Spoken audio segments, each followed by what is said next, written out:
नमस्कार दोस्तों, पीआरबी हिंदी में आपका स्वागत है। आज के वीडियो में हम माइक्रोसॉफ्ट एक्सेल के एक नए फीचर की बात करेंगे या जिसको आप एक टिप की तरह भी लेके चल सकते हैं। तो ये क्या है, इसको एक्सप्लेन करने से पहले सीधे एक बार मैं स्क्रीन की तरफ ले चलता हूं और मैं आपको आउटपुट दिखाने वाला हूं कि हम क्या अचीव करना चाह रहे हैं। तो जैसे देखते हैं, जैसे हमारे पास ये डेटा है और अभी के लिए मैंने यहाँ पे एक सिंपल कंडीशन लगाई है कि अगर जैसे यहाँ पे ये मेरा जो कंसाइनमेंट है या जो पैकेट है अगर ये डिलीवर्ड हो जाता है तो मैं उसको सिंपली यस कर दूंगा और जैसे मैं यस करूंगा मेरा जो ये पूरा रो है ये पूरा रो एक फिक्स कलर में हाईलाइट हो जाना चाहिए। ठीक है, और इसी तरीके से अगर मैं यहाँ पे कोई और भी कंडीशन लगाना चाहूँ तो नो के लिए या इन ट्रांजिट के लिए वो भी हम यहाँ पे करके देखने वाले हैं। तो आज का टारगेट हमारा ये रहने वाला है। चलिए शुरू करते हैं। इससे पहले एक वीडियो में जहाँ पे हमने डुप्लीकेट रोज को कैसे हाईलाइट करना है ये वीडियो बनाई थी, जिसमें हमने कंडीशनल फॉर्मेटिंग का इस्तेमाल कैसे करना है वो एक्सप्लेन किया था। तो आज भी हम जो करने वाले हैं वो कंडीशनल फॉर्मेटिंग का ही यूज करने वाले हैं,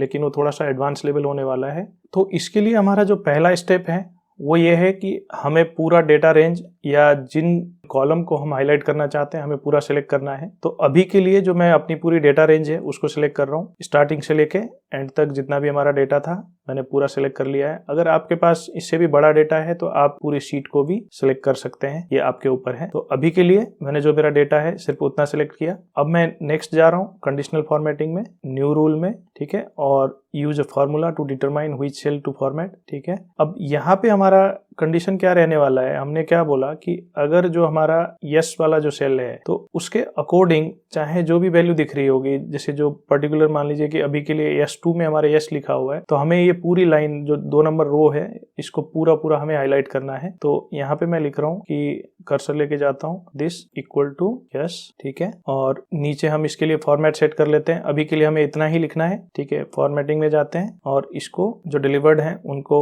मान लीजिए ग्रीन कलर में, लाइट ग्रीन में हाईलाइट कर लेते हैं। ठीक है, और जैसे हमने इसको हाईलाइट कर लिया, अगर आप चाहें तो यहाँ पे फॉन्ट को भी बोल्ड करना है या इटैलिक करना है, स्ट्राइक थ्रू करना है, ये आपके पास ऑप्शन है। अभी के लिए मैंने खाली बोल्ड किया और इसको जो फिल है फिल मैंने लाइट ग्रीन में कर दिया। तो ओके करते हैं। अब यहाँ पे एक चीज और हमें ध्यान रखनी है कि अगर आप जो ये रेफरेंस है, अगर आप इस रेफरेंस को ध्यान से देख रहे होंगे तो S2 जो है अभी के लिए एब्सोल्यूट है। ठीक है, लेकिन अगर आप S2 को एब्सोल्यूट कर देंगे या जो सेल का रेफरेंस है जिसके बेसिस पे आपको कंडीशनल फॉर्मेटिंग लगानी है उसको अगर आप एब्सोल्यूट कर दोगे तो बाकी का डेटा आपका हाईलाइट नहीं हो पाएगा, क्योंकि बाकी रो में कुछ भी होगा वैल्यू वो उसी वैल्यू को या S2 सेल को अभी के लिए S2 सेल को ही रेफर करने लगेगा और हमेशा हाईलाइट करेगा। तो इसके लिए आपको क्या करना है कि यस को स्टैटिक रखना है, लेकिन जो 2 है उसको आपने रिलेटिव कर देना है। तो अभी क्या हुआ, यस वाले कॉलम में, लेकिन जो लाइन नंबर जो है वो सेल के साथ ऊपर नीचे होती जाएगी या रो के साथ ऊपर नीचे होती जाएगी। अब यहाँ पे एक चीज और ध्यान रखने वाली है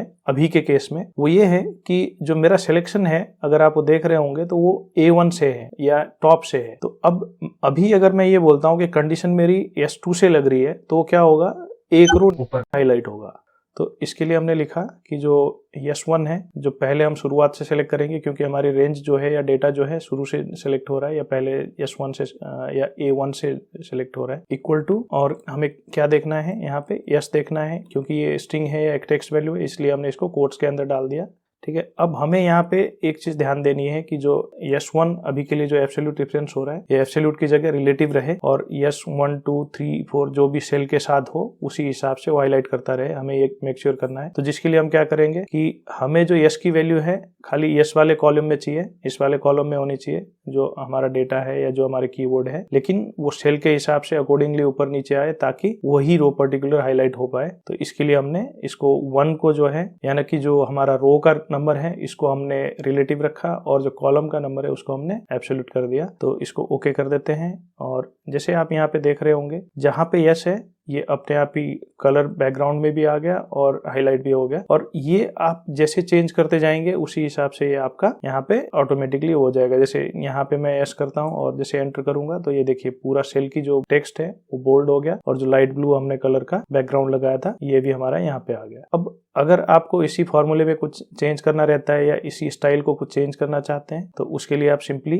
कंडीशनल फॉर्मेटिंग में वापस जाके मैनेज रूल्स में जा सकते हैं और यहाँ पे आप इस फार्मूला को क्लिक करके एडिट रूल करेंगे तो जो भी आप चाहते हैं ये यहाँ पे आपके पास फार्मूला आ जाएगा। अब सपोज करिए कि मुझे एक और कंडीशन लगानी है, एक और फॉर्मेटिंग लगानी है, जहाँ पे मैं चाहता हूँ कि एस की जगह नो हो तो वो रेड कलर में आ जाए। तो इसके लिए या तो आप न्यू रूल करके सेम जैसे आपने इससे पहले किया था उस तरीके से कर सकते हैं, या आप इस फॉर्मूले को सिलेक्ट करके या इस रूल को सिलेक्ट करके डुप्लीकेट करिए और फिर उसके बाद दो में से किसी भी एक को एडिट करिए। अभी के लिए मैं इसको लिखता हूँ कि अगर इसकी वैल्यू जो है अगर नो होती है तो मुझे इसका फॉर्मेट चेंज करना है और फॉर्मेट में मैं बोलता हूँ कि बोल्ड ठीक है लेकिन कलर जो है लाइट रेड होना चाहिए, ठीक है, जिससे मुझे पता चल जाए कि ये वाला जो कंसाइनमेंट था अभी तक डिलीवर नहीं हुआ है। तो जैसे इसको हमने अप्लाई कर दिया या ओके कर दिया तो आप देख रहे होंगे यहाँ पे अभी कोई भी नहीं है, इस वजह से नहीं हुआ। जैसे आप यहाँ पे नो करते हैं आपके सामने चेंज ये रियल टाइम में हो जाएगा, आपको रिफ्रेश करने की, सेव करने की या दोबारा ओपन क्लोज करने की कुछ भी करने की जरूरत नहीं है। तो इस हिसाब से आपका डेटा कुछ प्रेजेंटेबल लगेगा, या अगर कोई